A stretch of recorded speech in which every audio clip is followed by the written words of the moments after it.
Uy sotmoqchimisiz yoki mashina olmoqchimisiz? Shu o'rinda savol tug'iladi. Endi pulni qo'lingiz bilan berib, bitim tuzishingiz mumkinmi? Yo'q. 1-apreldan boshlab hammasi o'zgardi. Ammo bu sizga foydalimi yoki zarar? Mana qarang, pulni naqd bermaysiz, bankka qo'yasiz, ya'ni escrow hisobiga. Tasavvur qiling, 50 ming dollar bilan keldingiz, ammo bank sizdan dollarni arzon kursda oladi. Pulni qayta olganingizda esa qimmatroq kursda beradi. Xo'sh, savol, o'rtadagi farq qayerga ketdi? Bu kimning zarariga ishlayapti va ushbu farqni kim to'laydi? Odamlar yana past summa ko'rsatishni boshlamaydimi? Bu esa kim uchun xavfli? Sotuvchimi yoki oluvchimi? Aynan mana shu savollar hozir ko'pchilikni o'ylantiryapti. Biz esa bu savollarga javob olish va aniqlashtirish maqsadida Markaziy bank mas'ul xodimini savolga tutdik. Siz bilasizlar, 1-apreldan escrow tizimi yo'lga tushdi va buni asosiy sababi aholiga xavfsizlik ta'minlash uchun. Escrow 3 tomonlama shartnoma bo'ladi, ya'ni oluvchi, sotuvchi va bank. Oluvchi bankka borib escrow hisobvaraq ochishadi, u yoqqa mablag' qo'yishadi, notariusga borib bitim tasdiqlangandan so'ng pul sotuvchiga o'tib tushadi. Ya'ni pulingiz bank kafolatlab turadi. Shartnoma sinovingizga o'tib tasdiqlamagungacha bankda turadi. Nimadir bo'lsa, bank javobgar bo'ladi. Ya'ni bu aholiga xavfsizlik bo'ladi.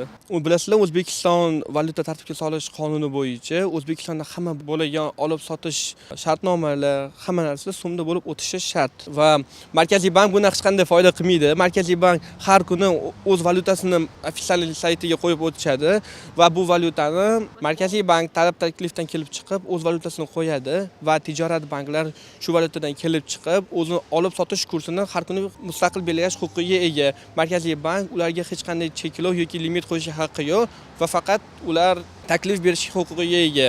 Sizlar dovrida yutqazaman deb o'ylasanglar, xohlasanglar, pullarni so'mda olib kelib, so'mda bitim qilish haqqiga egasizlar va so'mda oxirgi yilni tendensiyasiga qaragan bo'lsa, so'mda pul ushlagan bo'lsanglar, ko'proq foyda ko'rasizlar, chunki dollar kursi 25-yilning boshiga 13 mingga yaqin va yil oxirida 12 ming ga tushdi.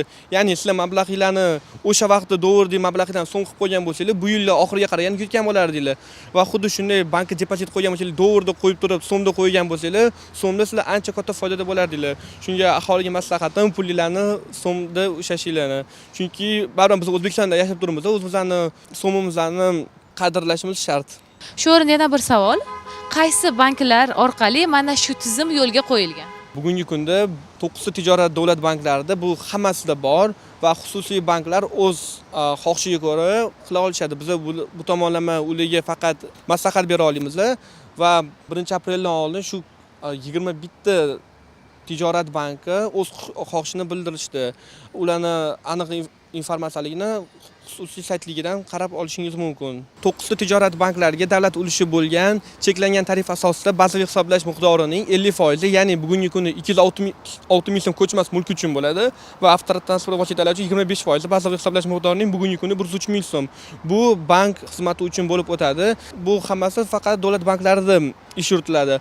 Xususiy banklar esa o'z tarif siyosatini mustaqil qilishga huquqi bor. 3-aprel kuniga qarasak, bir xillik xususiy banklar tarifni mutlaq olib tashlab 0% qilib qo'yishdi va davlat bankining 9 ta tijorat banklari bor yo'g'i ko'chmas mulk uchun 206 ming so'm. Bu pullarni kafolat uchun qo'yasizlar va bank o'zini operatsiyasi uchun olgan summa. Bu bir marta to'laydigan to'lov oldi shartnomada, ya'ni oluvchi pul mablag'ini qo'yayotganda o'shanda escrow tarif asos o'zi bankning tarifiga asosan shu pulni to'lab va undan keyin hech qanday qo'shimcha undiruvlar bo'lmaydi. Ya'ni sotuvchi uchun xolisa pulni naqd asosida yoki kartasiga yoki omonatiga hech qanday qo'shimcha to'lovlarsiz bemalol yechib olish huquqiga ega.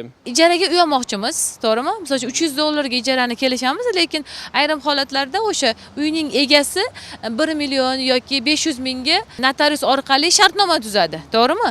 Va soliq ozroq chiqadi. Bu tizimda ham aynan mana shu holatlar ertaga avj olmaydimi? Bular qanchalik nazorat qilinyapti? Bu tizim o'z bilasizlar har doim bo'lgan. Ruslarda bitta gapi bor, na svой страх и риск. Ya'ni qo'shayotgan summada nimadir keyinchalik muammo chiqib o'tgan bo'lsa, uy yoqmay qoldi, mashina yoqmay qoldi, qaytarmoqchi bo'lib sud orqali bo'lgan bo'lsa, faqat escrowda ko'rsatilgan summaga sud qarab faqat shuni undirib berishi mumkin. Qolgan summani men olmadim deb ham turib olishi mumkin. Ya'ni sotuvchi mol uchun shu riskni o'zligini bo'yniga olishmoqchi bo'lsa, shunaqa qilishligi mumkin. Davlat tomonlama bu tomonlama ularga hech qanday kafolat bera olmaydi. Ya'ni hamma summani poni shartnomada ko'rsatiladigan bo'lsa, kelajakda qanday muammo chiqadigan bo'lsa, shu poni ko'rsatilgan summada shartnomada ko'rsatilgan summani undirib beriladi. Bu o'zi aldab sistemadan qochaman deb kamroq ko'rsatilgan bo'lsa, keyin o'zi kelajakda bundan jabrlanishi mumkin.